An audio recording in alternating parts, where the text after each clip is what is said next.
Eder. Mech. Pallister. Sonia Bottacchiari e i suoi 2 figli sono stati ritrovati vivi, in buone condizioni di salute, insieme ai 4 cani. E già questa, dopo giorni di ricerche, ansia, appelli, elicotteri, droni, squadre nei boschi e telefoni muti, è la notizia che tutti aspettavano. Il punto è che il caso non si chiude con un abbraccio finale, la musica dolce e i titoli di coda. No, qui il finale, come spesso accade nelle storie vere, apre un altro capitolo. Perché Sonia è stata rintracciata, sì, ma non vuole che si sappia dove si trova. E ha fatto capire una cosa piuttosto chiara: se il luogo del rifugio venisse scoperto, potrebbe sparire di nuovo. La procura di Piacenza ha comunicato che la donna e i ragazzi stanno bene e si trovano in un contesto ritenuto adeguato dal punto di vista abitativo e generale. Quindi niente scenario da tragedia nel bosco, niente finale nero, niente corsa disperata contro il tempo finita nel peggiore dei modi. Però, come sempre, quando la cronaca sembra finalmente respirare, arriva subito la nota a margine scritta con l'inchiostro dell'inquietudine. Sonia avrebbe espresso timori e preoccupazioni nel caso in cui venisse rivelato il luogo in cui si è rifugiata. Tradotto: sono viva, i ragazzi stanno bene, ma non venite a piantare la bandierina sulla mappa, perché altrimenti si ricomincia da capo. La storia era iniziata il 20 aprile, quando Sonia Bottacchiari era partita da Castellarquato, nel Piacentino, con i 2 figli adolescenti e i 4 cani. La destinazione comunicata era una vacanza nella natura, verso il Friuli, con riferimento a un campeggio nella zona di Gemona. Solo che in quel campeggio non sarebbero mai arrivati. L'auto, una volta ritrovata nei pressi di Tarcento, in provincia di Udine, ha trasformato la vicenda da famiglia in vacanza. A giallo con cartina geografica, confine vicino e telefoni irraggiungibili. Perché quando una macchina compare da una parte, i cellulari smettono di rispondere e nessuno sa più nulla per settimane. Anche il più ottimista comincia a guardare i boschi con meno poesia e più tacicardia. Le ricerche erano partite dopo la denuncia dell'ex marito Yuri Groppi, padre dei ragazzi. Da lì si è mossa una macchina imponente: carabinieri, vigili del fuoco, protezione civile, soccorritori, droni, elicotteri, unità cinofile, perlustrazioni nel Tarcentino e in varie aree del Friuli. Insomma, mancava solo il cartello «Benvenuti al Festival Nazionale dell'Angoscia Organizzata», perché per giorni si è cercato ovunque. E mentre si cercava, crescevano le ipotesi: fuga preparata, possibile aiuto esterno, comunità spirituali, attraversamento del confine, allontanamento volontario, paura, disagio, tensione familiare.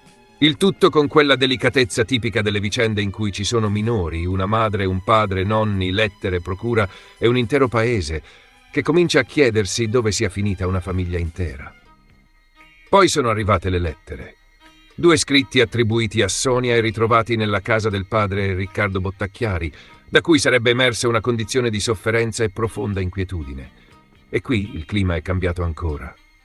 Perché fino a quando cerchi qualcuno che non risponde, speri. Quando trovi lettere che parlano di disagio, cominci a temere. La procura prudentemente ha continuato a invitare alla cautela, ma è evidente che quelle lettere abbiano aggiunto peso a una storia già abbastanza pesante di suo. Come se il caso non avesse già abbastanza fili da sbrogliare, ecco arrivare anche il capitolo emotivo, familiare, psicologico. Perché evidentemente mancava giusto quello, altrimenti sarebbe stato troppo semplice. La svolta è arrivata con il contatto diretto con Sonia. Secondo le ricostruzioni emerse, il luogo preciso resta riservato. Si parla di un'area alpina e, secondo alcune informazioni, con ogni probabilità all'estero, tra le ipotesi Slovenia o Austria.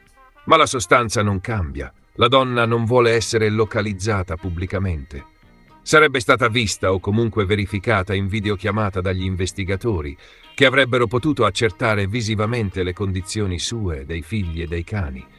E anche qui il quadro diventa quasi surreale. Dopo giorni di ricerche nei boschi, il caso passa dalla geografia alla diplomazia familiare. Non più troviamoli, ma come facciamo a farli rientrare senza farli scappare un'altra volta?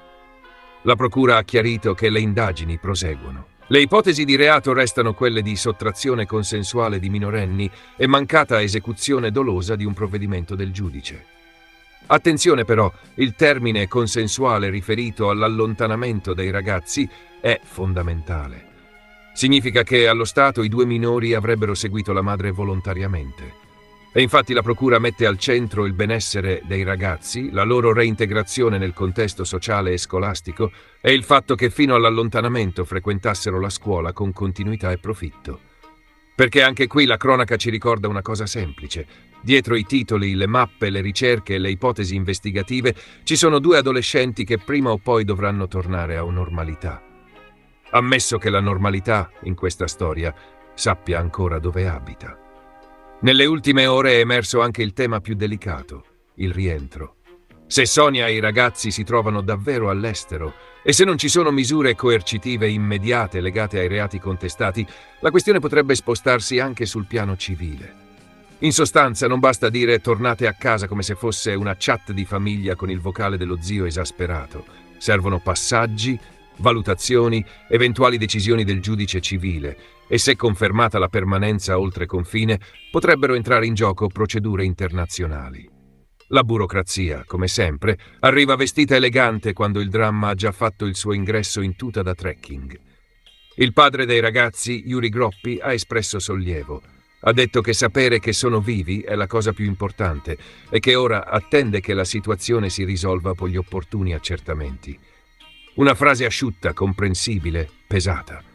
Perché dopo settimane di paura, probabilmente non è il momento delle dichiarazioni muscolari, ma quello in cui si tira un respiro e si prova a non far crollare il tavolo.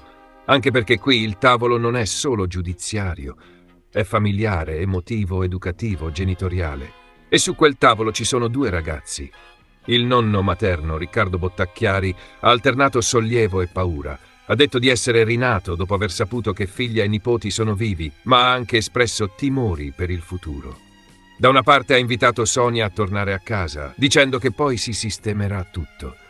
Dall'altra ha ammesso di temere che alla figlia possano essere tolti i ragazzi. E qui il dramma familiare esce dal bosco e si siede in salotto. Non è più solo una scomparsa, è una frattura. Una di quelle fratture in cui ognuno sembra avere paura di qualcosa. Sonia teme che si sappia dove si trova. Il padre dei ragazzi teme per i figli. Il nonno teme per la figlia. La procura teme che un passo sbagliato faccia saltare l'equilibrio. Praticamente una partita a Shanghai, ma con persone vere al posto dei bastoncini. Resta poi il capitolo della fuga preparata. Secondo alcune ricostruzioni sarebbero emersi elementi compatibili con una pianificazione. Attrezzature, tende, walkie-talkie, fili da pesca, materiale utile a una permanenza fuori dai circuiti ordinari. E qui l'immaginario collettivo parte subito con il film survivalista.